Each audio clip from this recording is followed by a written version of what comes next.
আমি যখন ছোট ছিলাম খেলতে যেতাম মেঘের দলে। একদিন এক মেঘবালিকা প্রশ্ন করল কৌতূহলে, এই ছেলেটা, নাম কি রে তোর? আমি বললাম, ফুসমন্তর। মেঘবালিকা রেগেই আগুন, মিথ্যে কথা, নাম কি অমন হয় কখনো?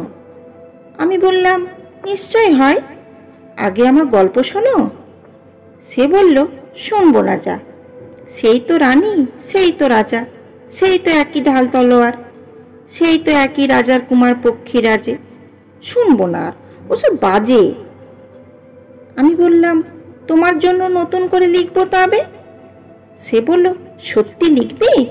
বেশ, তাহলে মস্ত করে লিখতে হবে, মনে থাকবে, লিখেই কিন্তু আমায় দিবি। আমি বললাম, তোমার জন্য লিখতে পারি এক পৃথিবী। লিখতে লিখতে লেখা যখন সবে মাত্র 2-4 পাতা, হঠাৎ তখন ভূত চাপলো আমার মাথায়। খুঁজতে খুঁজতে চলে গেলাম ছোটবেলার মেঘের মাঠে। গিয়েই দেখি চেনা মুখ তো একটিও নেই তল্লাটে। একজনকে মনে হলো ওরই মধ্যে অন্যরকম। এগিয়ে গিয়ে বলি তাকেই, তুমি কি সেই মেঘবালিকা? তুমি কি সেই? সে বলছে, মনে তো নেই, আমারও সব মনে তো নেই। আমি বললাম, তুমি আমায় লেখার কথা বলেছিলে। সে বলল, সঙ্গে আছে, ভাসিয়ে দাও গায়ের ঝিলে। আর হ্যাঁ শোনো, এখন আমি মেঘ নই আর, সবাই এখন বৃষ্টি বলে ডাকে আমায়। বলেই হঠাৎ এক পশলায় চুল থেকে নখ আমায় পুরো ভিজিয়ে দিয়ে অন্য অন্য বৃষ্টি বাদল সঙ্গে নিয়ে মিলিয়ে গেল খরস্রোতায়, মিলিয়ে গেল দূরে কোথায়, দূরে দূরে। বৃষ্টি বলে ডাকে আমায়, বৃষ্টি বলে ডাকে আমায়। আপন মনে বলতে বলতে আমি কেবল বসে রইলাম ভিজে একসা কাপড় জামায়, গাছের তলায় বসে রইলাম। বৃষ্টি নাকি মেঘের জন্য? এমন সময় অন্য একটি বৃষ্টি আমায় চিনতে পেরে বলল, তাতে মন খারাপের কি হয়েছে? যাও, ফিরে যাও, লেখো আবার। এখন পুরো বর্ষা চলছে, তাই আমরা সবাই এখন নানান দেশে ভীষণ ব্যস্ত। তুমিও যাও, মন দাওগে তোমার কাজে। বর্ষা থেকে ফিরে আমরা নিজেই যাব তোমার কাছে। এক পৃথিবী লিখবো আমি, এক পৃথিবী লিখবো বলে ঘর ছেড়ে সেই বেরিয়ে গেলাম।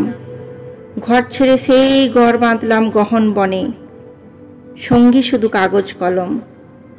একাই থাকবো, একাই দুটো ফুটিয়ে খাবো, 2-1 মুঠো ধুলো বালি যখন যারা আসবে মনে তাদের লিখব, লিখেই যাব। এক পৃথিবীর 100 রকম স্বপ্ন দেখার সাধ্য থাকবে যে রূপকথার, সেই রূপকথা আমার একার।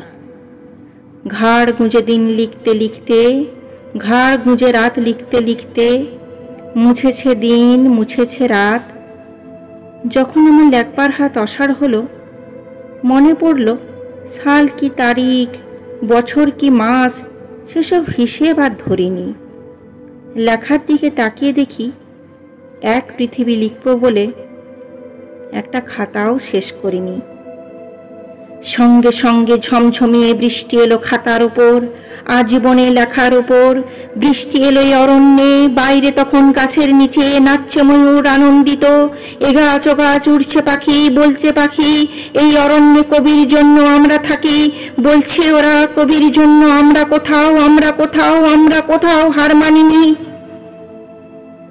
কবি তখন কুটির থেকে তাকিয়ে আছে অনেক দূরে, বনের পরে, মাঠের পরে, নদীর পরে, সেই যেখানে সারা জীবন বৃষ্টি পড়ে, বৃষ্টি পড়ে, সেই যেখানে কেউ যায়নি, কেউ যায় না কোনো দিনই।